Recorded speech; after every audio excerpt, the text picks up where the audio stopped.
India की आजादी की कहानी एक कहानी है रिजिलियंस की, सैक्रिफाइस की और एक नेशन के अनवेवरिंग स्पिरिट की। यह कहानी शुरू होती है ब्रिटिश ईस्ट इंडिया कंपनी के धीरे धीरे इंक्रोचमेंट से, एक ट्रेडिंग बेहिमथ जिसने 1757 में बैटल ऑफ प्लासी जीतने के बाद इंडियन सब कॉन्टिनेंट पर अपनी पकड़ मजबूत कर ली। कंपनी का राज इकोनॉमिक एक्सप्लॉयटेशन से ड्रिवन इंडियन लोगों में डिस्कंटेंट के बीज बो गया। ये डिस्कंटेंट 1857 में फूट पड़ा, फर्स्ट वॉर ऑफ इंडिपेंडेंस में, जिसे सीपॉय म्यूटिनी भी कहते हैं। First war of independence controversial Enfield rifle cartridges जो जानवरों की चर्बी से ग्रीस थे की वजह से शुरू हुआ और पूरे नॉर्दर्न और सेंट्रल इंडिया में आग की तरह फैल गया। मीरठ से दिल्ली, कानपुर से लखनऊ, हर तरह के इंडियंस ब्रिटिश राज के खिलाफ खड़े हो गए। फॉरेन रूल के रिजेंटमेंट ने उन्हें एक कर दिया। हालांकि रिबेलियन आखिरकार कुचल दिया गया, लेकिन ये एक टर्निंग पॉइंट था। 1857 के अपराइजिंग ने ब्रिटिश इनविंसिबिलिटी का भ्रम तोड़ दिया, रेजिस्टेंस की एक भावना जगाई जो आने वाले दशकों तक जलती रही। 1857 के रिबेलियन के बाद ब्रिटिश क्राउन ने इंडिया का डायरेक्ट कंट्रोल ले लिया।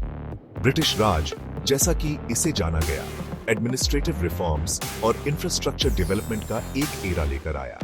लेकिन ये मेजर्स अक्सर इंडियन इंडस्ट्रीज और ट्रेडिशनल सिस्टम्स ऑफ गवर्नेंस की कीमत पर लागू किए गए। इन इनजस्टिसेस के बढ़ते अवेयरनेस और western educated Indian middle class के उदय के साथ 1885 में इंडियन नेशनल कांग्रेस का गठन हुआ।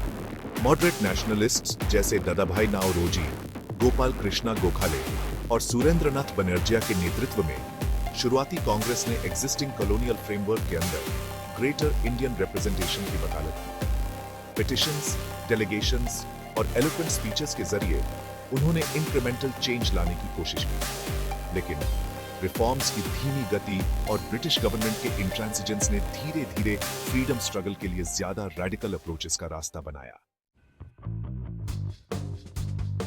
जैसे ही 20th सेंचुरी शुरू हुआ, इंडियन नेशनलिस्ट्स की एक नई जनरेशन सामने आई जो अर्ली कांग्रेस लीडरशिप के मॉडरेट अप्रोच से डिसिल्यूजन्ड थी। ये लोग बैंकिम चंद्रा चैटर्जी, स्वामी विवेकानंदा और बाल गंगाधर तिलक की राइटिंग से इंस्पायर्ड थे।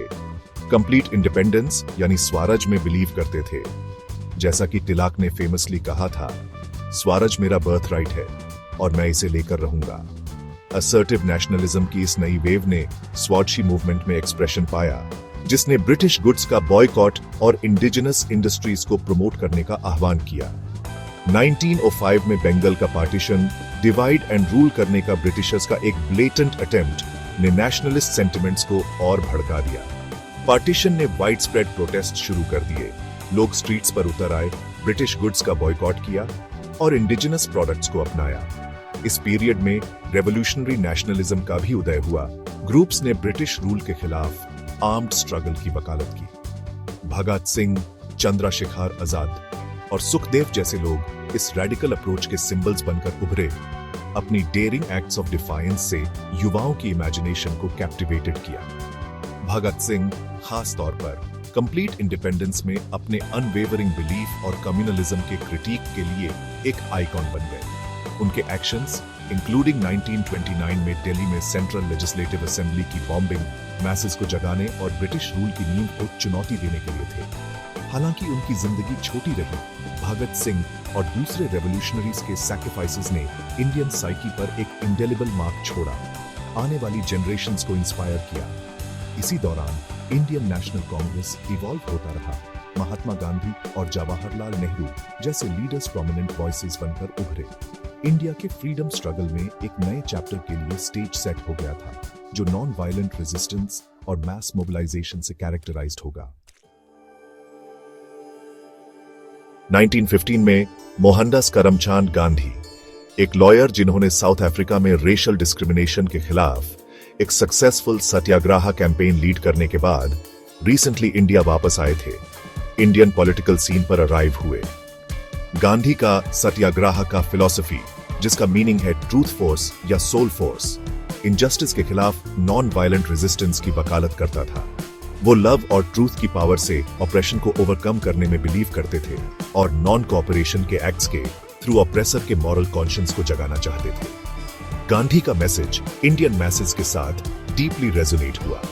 उनकी सिंपल लाइफस्टाइल, पुअर और मार्जिनलाइज्ड लोगों के लिए उनकी एम्पैथी और नॉन वायलेंस की पावर में उनकी अनवेवरिंग फेथ ने उन्हें एक महात्मा बना दिया, एक रिवेयर्ड लीडर जो रिलीजियस और सोशल डिवाइड्स के अक्रॉस लोगों को यूनाइट कर सकते थे। गांधी के लीडरशिप में इंडियन नेशनल कांग्रेस ने मैस मूवमेंट्स की एक सीरीज लॉन्च की जिसने ब्रिटिश रूल की नींव हिला दी।